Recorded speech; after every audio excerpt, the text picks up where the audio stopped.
कहते हैं दिल्ली दिल बरों की है, दिल जलों की है। कहते तो ये भी हैं कि दिल्ली दिल फरेबों की भी है। और लकी यानी कि लक्ष्मण लाल अग्रवाल में ये सारे गुण मौजूद थे। लोग उसकी शक्ल को देखकर ही कह देते थे, अबे दिल्ली से हो क्या? लकी वैसे दिखने में स्मार्ट और अट्रैक्टिव था, पर जेब से खस्ता हालत होने की वजह से रहता बेहद सिंपल तरीके से था। शर्ट का रंग उड़ा हुआ और पैंट से पैबंद जुड़ा हुआ। कहने को तो उसकी उम्र के लड़के दिल्ली की सड़कों पर रात को मोटर बाइक दौड़ाते थे, लेकिन लकी उर्फ लक्ष्मण लाल अग्रवाल सिर्फ कमरे से कॉलेज में पढ़ाई और गर्लफ्रेंड डिंपल के साथ थोड़ा वक्त बिताना, फिर कॉलेज से दुकान, दुकान से जब होम डिलीवरी आए तो वहां, और फिर घर चला जाता था। हाँ, कभी कभी जब वो किसी लड़के को खाली सड़क पर मोटर बाइक दंदनाते हुए देखता तो कहता, एक दिन अपना टाइम भी आएगा जब मैं चश्मा लगाकर बैठूंगा और पीछे डिंपल को बैठाऊंगा। देखना, जब वो मेरी कमर में अपना हाथ कसेगी और मैं तेजी से मोटरसाइकिल को इंडिया गेट के आसपास दौड़ाऊंगा, तो सारे दिल्ली का दिल हम दोनों को देखकर जलेगा। दुकान में रखा हुआ बर्नॉल भी काम नहीं आएगा। लकी ने कहा और अपने हाथ में बर्नॉल की क्रीम को दबा दिया। जैसे ही उसने क्रीम को दबाया, उसका क्रीम बाहर आ गई। अबे गाधे, क्या कर रहा है? वो कोई स्पंज की गेंद है क्या जो उसे दबा रहा है? दुकान के मालिक ने उससे फटकारते हुए कहा और उसके सर पर एक चपत लगा दी। Sorry sir. लकी ने अपना सिर बचाते हुए कहा। वो खरौल बाग में स्थित एक छोटी सी मेडिकल स्टोर पर काम करता था। उसकी दुकान का नाम था चमन मेडिकल स्टोर और उसके ओनर का नाम था चमन लाल। लकी पिछले 5 साल से इन्हीं की दुकान पर काम कर रहा था। यहाँ इस छोटी सी शॉप पर काम करना उसकी मजबूरी थी। लाइफ में कंगाली की वजह से उसे कॉलेज में पढ़ाई पूरी करने के लिए पार्ट टाइम जॉब करना था। उसने कई अच्छी जगह अच्छी तनख्वाह की नौकरी ढूंढी पर नहीं मिली और वो इस मेडिकल स्टोर पर ही अटक गया। गधे, अब इसके पैसे क्या तेरा बाप भरेगा? कटेगा। इसका पैसा भी तेरी तनख्वाह से कटेगा और एमआरपी से डबल रेट में कटेगा। चमन ने अपने दांतों को किचमिचाते हुए कहा। गुस्से की वजह से उसकी नाक फूल गई थी और लकी की सांसें। उसने घबराते हुए ओनर से पूछा, एमआरपी से डबल क्यों सर जी? ताकि अगली बार से ऐसी कोई हरकत करने से पहले तू डबल बार सोचे, चमन ने कहा और उसके हाथ से ट्यूब छीन ली। उसका जी तो चाह रहा था कि वो लकी की खोपड़ी पर एक और बार अपना हाथ साफ कर ले, लेकिन उससे पहले ही दुकान का फोन बजने लगा। फोन की घंटी बजते ही लकी को वहां से निकलने का मौका मिल गया और वो भागते हुए फोन उठाने के लिए चला गया। हेलो जी, करोल बाग के बेस्ट मेडिकल चमन मेडिकल स्टोर से बोल रहा हूँ, बताइए क्या काम था? ये लकी की पेटेंट लाइन थी। चाहे कहीं से भी फोन आए, लेकिन उसे फोन पर बस यही बोलना था। जैसे ही इधर लकी ने अपनी बात कही, उधर से जवाब आया, मैं ब्लूमिंग नाइट होटल के कमरा नंबर 303 से बात कर रहा हूँ। एक छोटा सा ऑर्डर है, नोट करो और जल्दी से होटल पर डिलीवर करवा दो। वो एक लड़के की आवाज थी। उसकी आवाज में काफी भारीपन और एक अजीब सी जल्दबाजी थी। जैसे ही लकी ने वो आवाज सुनी, पता नहीं क्यों उसे वो आवाज जानी पहचानी सी लगी। जी सर, बताइए आपका क्या ऑर्डर है? हाँ तो लिखो, हार्ट प्ले के 2 पैकेट और 1 पैकेट टिश्यू। लकी, जो कि अपना पेन लेकर खड़ा था, हार्ट प्ले का नाम सुनते ही झिझक गया। असल में हार्ट प्ले नाम का एक कंडोम आता था और इसलिए उसका नाम सुनते ही लकी शर्मा गया था। इतने साल से भी मेडिकल की स्टोर पर काम करने के बाद उसे इन चीजों का नाम सुनने में शर्म आती थी। हेलो भाई, लिखा कि नहीं लिखा? उस आदमी ने फिर से लकी से पूछा। जी सर, लिख लिया सर, लिख लिया। लकी ने खिसिया कर हंसते हुए कहा। लिख लिया तो फिर लेकर निकल, उस लड़के ने कहा। उसकी आवाज सुनकर ना जाने ऐसा क्यों लग रहा था कि वो बहुत बड़ा आदमी था। जी सर, मैं सर, लेकिन सर बाहर तो बारिश हो रही है, लकी ने कहा। उसने देखा कि बाहर बहुत तेज बारिश हो रही थी। उनकी दुकान के सामने पानी भर गया था और तेज हवाओं की वजह से चमन मेडिकल स्टोर का बोर्ड भी गिर गया था। लकी को लग रहा था कि वो इतनी तेज बारिश में अभी एकदम से तो नहीं निकल पाएगा, तो उसने उस लड़के को समझाते हुए कहा, सर मैं ऑर्डर तो ले आऊंगा पर थोड़ा टाइम लग जाएगा, बारिश थोड़ी थम जाए आप। इससे पहले कि वो कुछ आगे बोल पाता, फोन पर लड़का बोल पड़ा। तुम्हारे मालिक को पता है कि तुम मल्होत्रा जी के लड़के को मना कर रहे हो? हाँ पता है, बारिश हो रही है, इसलिए सारा सामान अच्छे से थैली में पैक करके लाना और लेट नहीं होना चाहिए, समझे? उस लड़के ने कहा और इससे पहले कि लकी आगे कुछ कह पाता, उसने फोन काट दिया। उधर से लकी के दुकान का ओनर उसे घूर कर देखा जा रहा था। लकी के हाथ में पेन और पेपर देखकर ही वो समझ गया था कि उसके पास कोई ऑर्डर आया था। आज वैसे भी इतनी बरसात होने की वजह से सुबह से इक्का दुक्का ग्राहक ही दुकान पर आए थे। ऐसे में उसकी दुकान का मालिक एक भी ऑर्डर को छोड़ना नहीं चाहता था। वो लकी को देख रहा था और लकी बारिश की ओर देख रहा था। बारिश का बहाना नहीं चलेगा, जाना पड़ेगा, चमन लाल ने कहा। मैं बहाना नहीं कर रहा सर, थोड़ी बारिश धीमी हो जाए तो मैं चला जाऊंगा। अभी आप खुद ही देखिए कितनी तेज बारिश है। वो पता नहीं कोई मिस्टर मल्होत्रा का कोई बेटा कुछ ज्यादा ही जल्दी में था। मैं साइकिल से तो पहुंच नहीं पाऊंगा इतनी जल्दी। लकी ने उनकी ओर देखते हुए कहा। क्या कहा? मिस्टर मल्होत्रा जी का बेटा? तू मेरी दुकान बंद करवाएगा क्या? अभी क्या भी निकल उनका ऑर्डर लेके, वो हमारे बहुत पुराने कस्टमर है, चमन ने कहा। पर लकी ने कहा ही था कि चमन बोला। पर कुछ नहीं, तू मेरी मोटरसाइकिल ले जा, उसने गुस्से में कहा। अरे सर जी, 200 के ऑर्डर में मुश्किल से 40 रुपए बचेंगे, इससे 3 गुने का तो पेट्रोल ही लग जाएगा, और अगर गाड़ी रास्ते में बंद हो गई तो अलग से खर्चा, लकी ने समझाते हुए कहा। वो जानता था कि उसका मालिक इन सब बातों पर ध्यान नहीं देने वाला। चमन लाल बोला। कोई बात नहीं, तू जा, चाहे जो हो जाए ग्राहक नाराज नहीं होना चाहिए, और वैसे भी वो मल्होत्रा जी का बेटा है। चमन लाल ने मोटरसाइकिल की चाबी लकी की ओर उछालते हुए कहा। लकी ने चाबी ली। उसे देखकर उसके अंदर मिक्स फीलिंग आ गई। एक तो वो बहुत खुश हुआ कि बड़े दिनों बाद बाइक चलाने को मिलेगी, पर वहीं दूसरी तरफ दुखी इसलिए हुआ कि बाइक मिली भी तो ऐसी तेज बारिश में, अगर खराब हो गई तो इसकी चपत भी उसके सिर पर ही पड़ेगी। वो मुंह लटकाकर रेनकोट और हेलमेट पहनते हुए वहां से निकल गया। बाहर आकर बाइक को देखा तो लकी ने मन में सोचा, चलो ठीक है, जो होगा देखा जाएगा, कम से कम बाइक तो चलाने को मिल रही है। दरअसल लकी इतने साल काम करने के बाद भी अपने लिए एक मोटरसाइकिल नहीं ले पाया था। लकी की तनख्वाह ही इतनी भर थी कि सिर्फ उसके कमरे का किराया, उसकी साइकिल में डालने वाली हवा का खर्च, बिजली पानी का बिल और डिम्पल के साथ महीने में 1-2 बार बाहर खाने का खर्चा ही निकल पाता था। उसे डिम्पल की कही बात अक्सर याद आती थी। लकी, अगर अगले 2 महीने में तूने बाइक नहीं खरीदी ना तो मैं तेरे से ब्रेकअप कर लूंगी, देखना। असल में डिम्पल को लकी के साथ बाइक पर घूमने की बड़ी तमन्ना थी। लकी की इस उजाड़ जिंदगी में एक वही तो थी जिसके लिए जिंदा रहने को उसका जी चाहता था।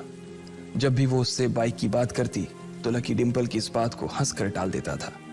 वो अपने मन में इस बात को अच्छे से जानता था कि डिम्पल उससे बहुत प्यार करती थी और वो उससे कभी छोड़ कर नहीं जा सकती थी। वो दोनों एक दूसरे में ऐसे घुले मिले थे जैसे बादल बरसात में घुल जाती है। लकी को डिम्पल बहुत पसंद थी और वो उसके लिए दुनिया जहां की खुशियां खरीद कर ला देना चाहता था।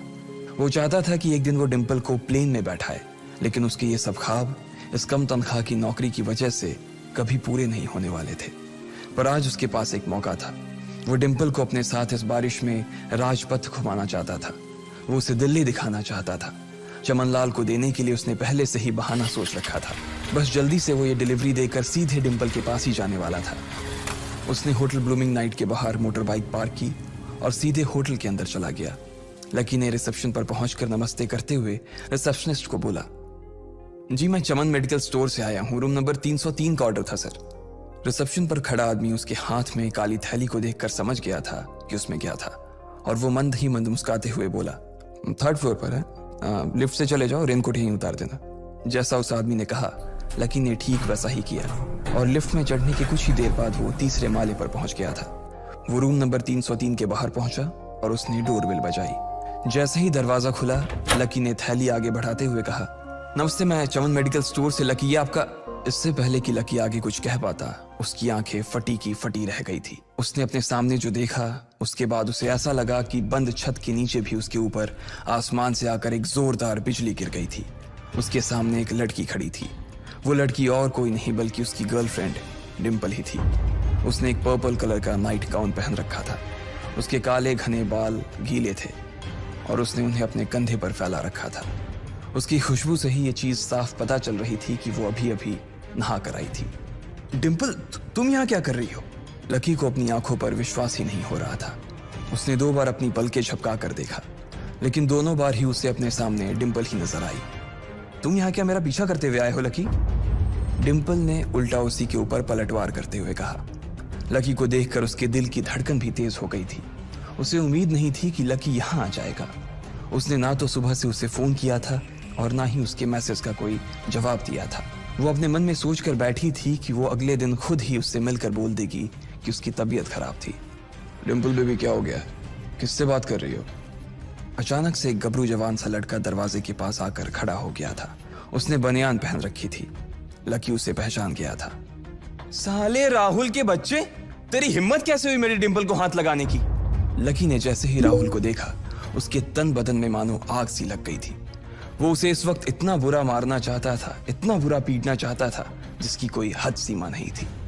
लकी जिस कॉलेज में पढ़ता था, राहुल और डिंपल भी उसी में पढ़ते थे, और वो कॉलेज राहुल के फादर का ही था।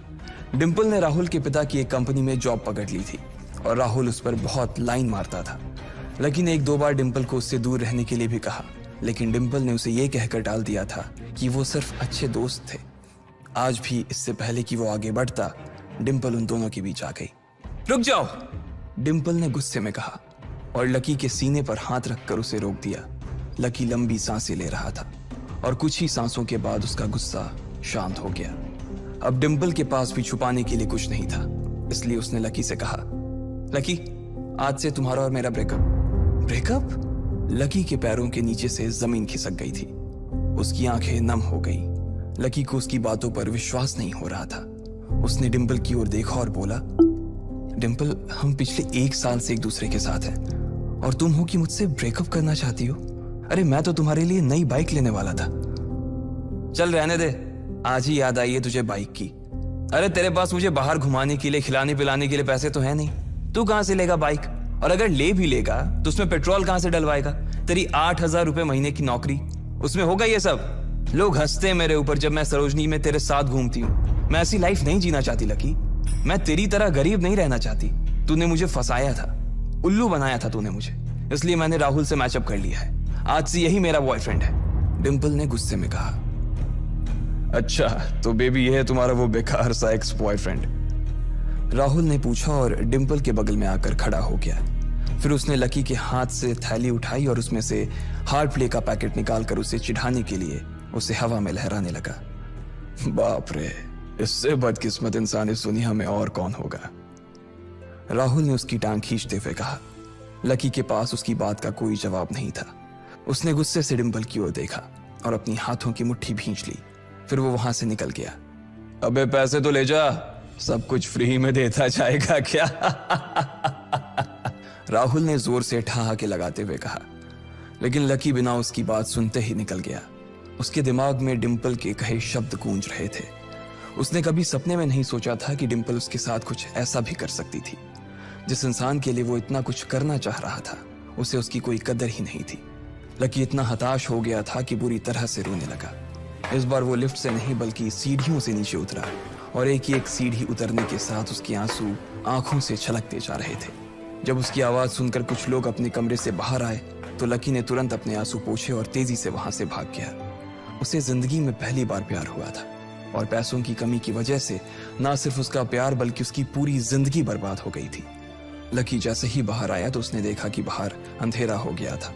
आसमान में तेज बिजली कड़की और बारिश जो थमी थी एकाएक फिर से झमाझम बरसने लगी। ये देख लकी के थमे हुए आंसू एक बार फिर से छलक गए। उसका दिल बुरी तरह से टूट चुका था, लेकिन उसे इस बात की खुशी भी हो रही थी। आखिर आज उसे डिंपल का असली चेहरा नजर आ गया था।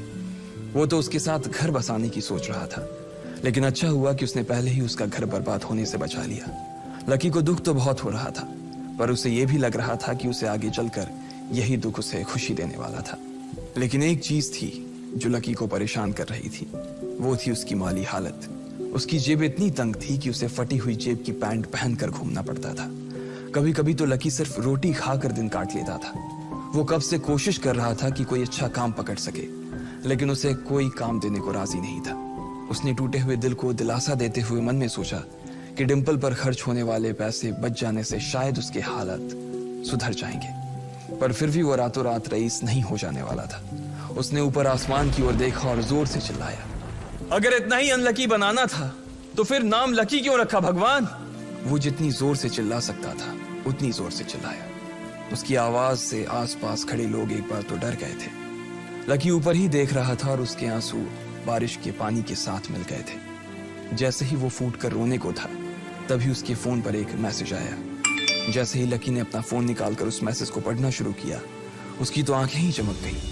अचानक उसके आंसू हंसी में बदल गए और वो जोर जोर से वहीं सड़क पर नाचने लगा। उस मैसेज में लिखा था, परिवार की रिसर्च और परिवार के निर्णय के हिसाब से अग्रवाल परिवार का वारिस लक्ष्मण लाल अग्रवाल उर्फ लकी ने गरीबी अभ्यास की परीक्षा को पास कर लिया है और आज से ही वो उस जमीन और उस जायदाद का मालिक हो जाएगा जो परिवार ने उसके नाम कर रखी थी। ये एक ऐसा मैसेज था। आखिर कौन था लकी? क्या थी उसकी असलियत?